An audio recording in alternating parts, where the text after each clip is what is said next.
أعوذ بالله من الشيطان الرجيم.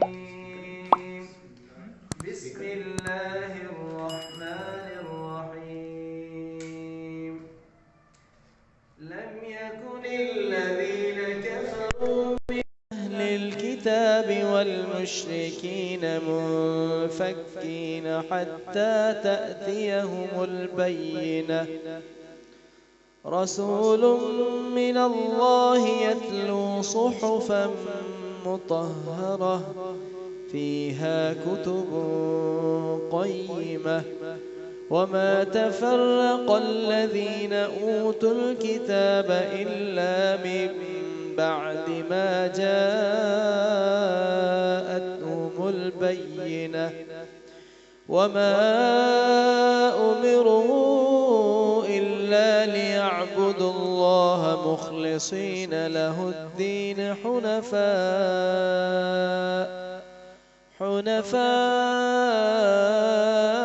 ويقيموا الصلاة ويؤتوا الزكاة وذلك دين القيمة.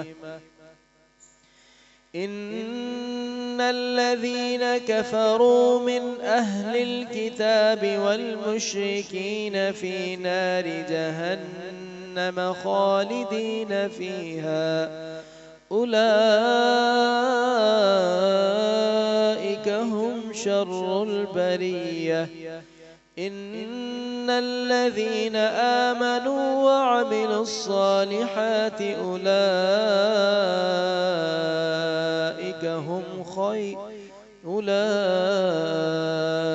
هم خير البرية. جزاؤهم عند ربهم جنات عدن تجري من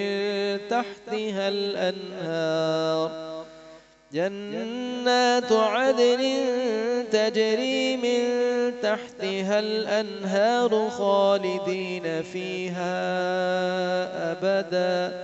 رضي الله عنهم ورضوا عنه ذلك لمن خشي ربه. سورۃ البینہ کا آج دوسرا نصف ہے، دوسرا ہاف ہے، تو یہاں سے ہم شروع کریں گے پریکٹسنگ.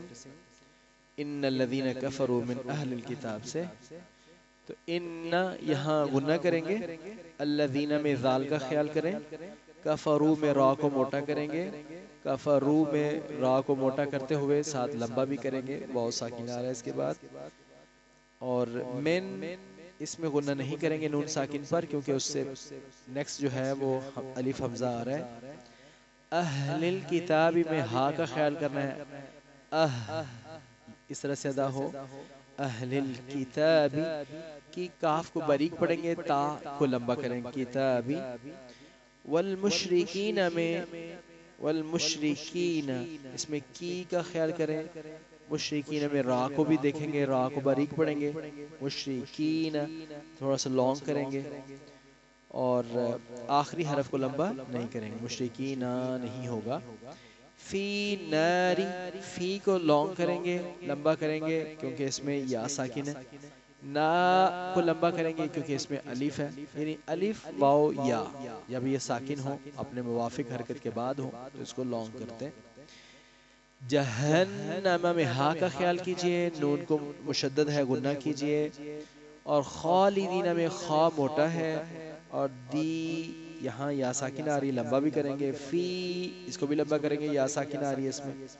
اولئک میں بڑی مد ہے، اس کو 3 سے 5 الف لمبا کریں گے، اور ہم میں ہا کا خیال کریں گے، اور شر میں را کو موٹا پڑھیں گے کیونکہ اس کے اوپر پیش ہے، اور بریہ اس میں را کو باریک، اور آخری حرف جو ہا ہے اس کو ساکن کریں گے اور اس ہا کو اس کی جگہ سے ادا کرنا ہے. جی اب میرے ساتھ پڑھیں. ان الذین کفروا من اہل الکتاب، ان الذین کفروا من أهل الكتاب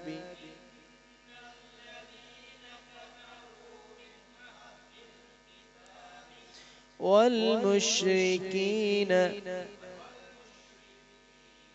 في نار جهنم إن الذين كفروا من أهل الكتاب والمشركين في نار جهنم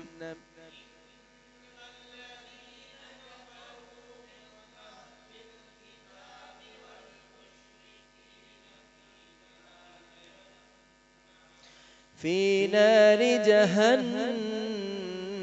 خالدين فيها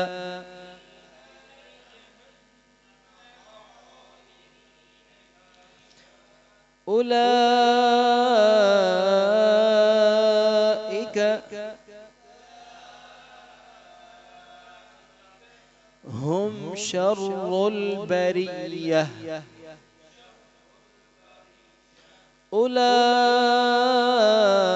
أولئك هم شر البرية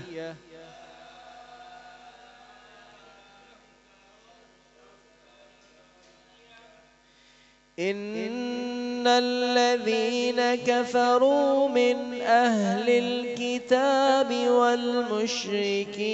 في نار جهنم خالدين فيها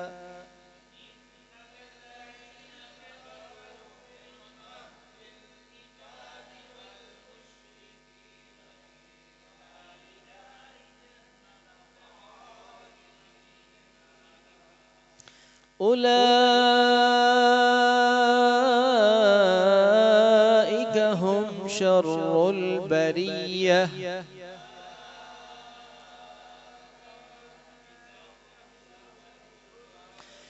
إن الذين آمنوا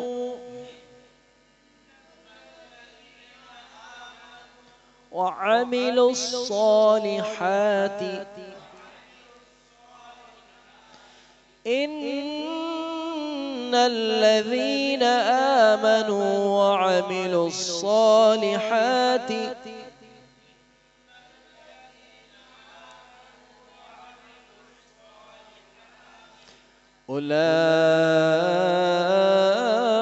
أولئك هم خير البرية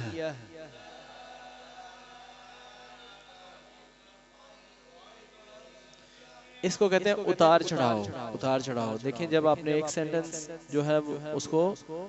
لاؤڈر کر دیا ہے تو اگلے کو ہلکا کر دیا ہے ایک کو ہلکا کیا ہے تو آگے تھوڑا سا اونچا جیسے سنیں ان الذين آمنوا وعملوا الصالحات سمعت listen أولئك هم خير البرية ٹھیک ہے نا جی ایک اونچا اور ایک ہلکا اور ایک اونچا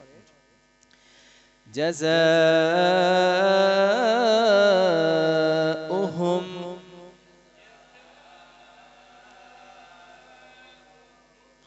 عند ربهم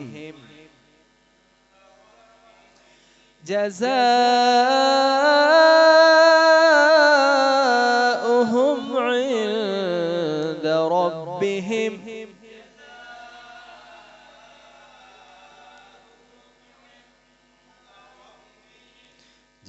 جنات عدن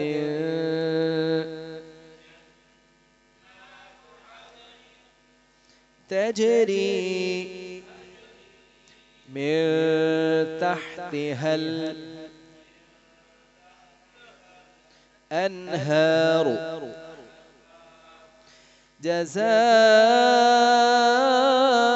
جزاؤهم عند ربهم جنات عدن تجري من تحتها الأنهار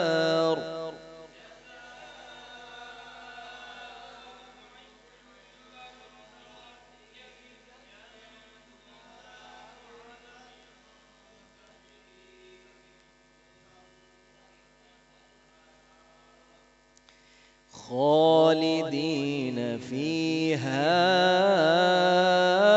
أبدا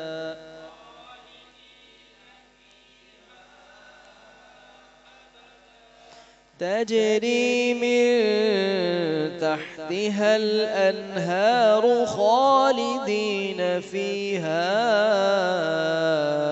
أبدا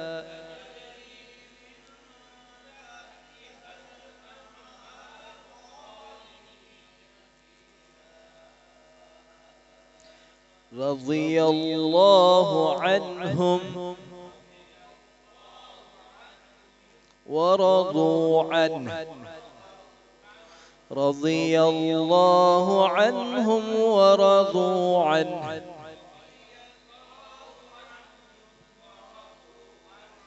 ذلك لمن خشي ربه ذلك لمن خشي ربه ساری آیت سننی ہے پھر آپ نے پڑھنی جزاؤہم عند ربهم جنات عدن تجری من تحتها الأنهار تجري من تحتها الأنهار خالدين فيها أبدا رضي الله عنهم ورضوا عنه ذلك لمن خشي ربه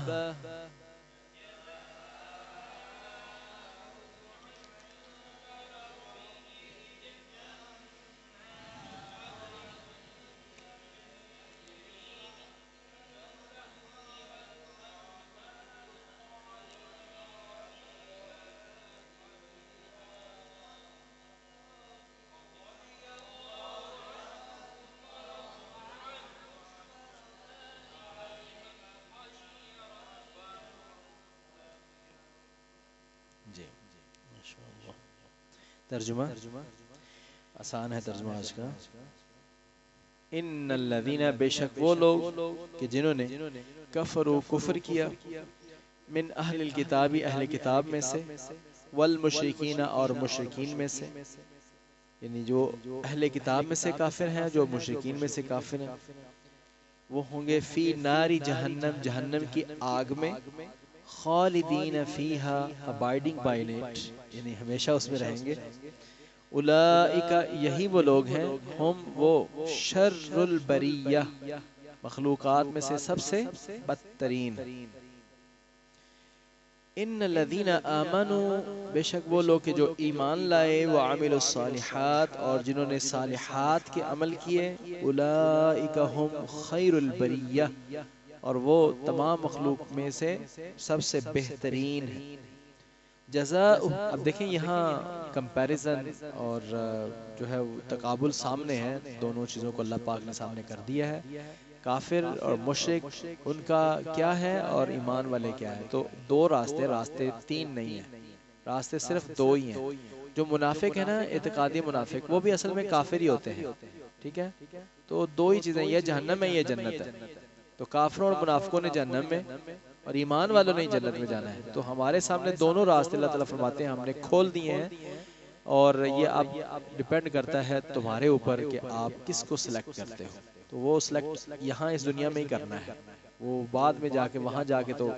سارے مان جائیں گے وہاں نہیں یہاں سلیکٹ کرنا ہے تو کس کو سلیکٹ کرنا ہے تو ذرا میں اور آپ فیصلہ کر لیں کہ ہم نے کس کو سلیکٹ کرنا اچھا منہ سے تو ہم کہیں گے کہ ہم نے ایمان اور عمل صالح کو ہی سلیکٹ کرنا ہے ٹھیک ہے تو عملی طور پر بھی ایسا کرتے ہیں یا نہیں کرتے یہ ذرا دیکھنا ہے کہ کیا واقعی ہی ہم ایمان اور عمل صالح کو سلیکٹ کر رہے ہیں دیکھیں جناب یہ نوجوان بچے ہم سب انسان ہیں ایک طرف جو ہے وہ شیطان اور شیطان کے بندے اور شیطان کے چیلے اور شیطانی رنگ اور شیطانی انداز کیوں بھائی انعام بھائی سب توجہ کریں نا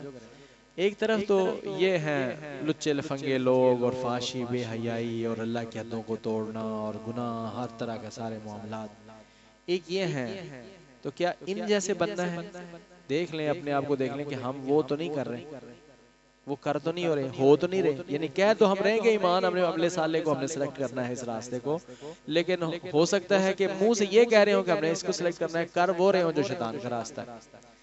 تو جس پر جا رہے ہیں تو وہ دیکھیں، وہ راستہ ضرور آپ کو کہیں نہ کہیں لے جائے گا۔ وہ اگر آپ ایمان اور عمل صالح کے راستے پر ہیں تو یقیناً وہ تمہیں جنت میں لے کر جائے گا، اور اگر کوئی جو ہے کفر من اہل الکتاب والمشرکین یہ راستہ جنہوں نے اختیار کیا ہے تو یقیناً ان کا راستہ یکدم ایسے جنت کو نہیں چلا جائے گا، وہ جہنم میں جائے گا۔ تو یہاں سلیکٹ کرنا ہے جی۔ جزاؤہم، اور ان کی جزا کن کی؟ ایمان والوں کی اور عمل صالح والوں کی۔ جزاؤہم، ان کا بدلہ، ان کی جزا عند ربہم، ان کے رب کے پاس تیار ہے، اور وہ کیا ہے؟ جنات، جنتیں ہیں، باغات ہیں، جنتیں ہیں، جنات عدن، جنت عدن ہے، ہمیشہ کی جنتیں ہیں، تجری، چلتی ہیں، من تحتہا، اس کے نیچے سے، الانہار، نہریں، خالدین فیہا، وہ اس میں ہمیشہ رہیں گے، ابداً، ہمیشہ ہمیشہ، تاکید کا دوسرا لفظ آ گیا، خالدین ہمیشہ رہیں گے، فیہا اس میں، ابداً ہمیشہ ہمیش رہیں گے، اور رضی اللہ عنہم، اللہ ان سے راضی ہو گئے، ورضوا عنہ، اور وہ راضی ہو گئے اس سے۔ تو یہ اس کے پہلے مصداق کون ہیں؟ صحابہ کرام، تمام نبی پاک صلی اللہ علیہ وسلم کے ساتھی، آپ کے صحابہ، سب سے پہلے وہ اس کے مصداق ہیں۔ تو جب اللہ پاک نے ان کے متعلق یہی فرما دیا رضی اللہ عنہ ورضوا عنہ، اللہ ان سے راضی ہو گیا، تو پھر آج کا کوئی بدبخت بد نصیب اٹھ کے کسی صحابی کی شان میں کمی کرنے کی کوشش کرے اور ان کی شان میں گستاخی کرے اور جو ہے وہ روافض کا راستہ اختیار کرے، ان کا راستہ ہموار کرے، تو اس کا ہمارے ساتھ کیا لے گا دے گا؟ اس کا ہمارے ساتھ کیا تعلق ہے؟ اس کا ہمارے ساتھ کوئی تعلق نہیں۔ یعنی وہ ہزار باتیں ٹھیک کرتا ہو، لیکن اس کی ایک بات ایسی ہو کہ جو وہ کسی صحابی کی شان میں گستاخی کرتا ہو، اس بد نصیب کا ہمارے ساتھ کوئی تعلق نہیں، ہمارا اس کے ساتھ کوئی تعلق نہیں، کیونکہ وہ اللہ کی اس آیت کو جھٹلا رہا ہے، رضی اللہ عنہم ورضوا عنہ۔ ذالک، یہ لمن، اس کے لیے ہے، ہر اس کے لیے ہے، خاشیہ، جو ڈر گیا، ربہ، اپنے رب سے، اللہ اکبر،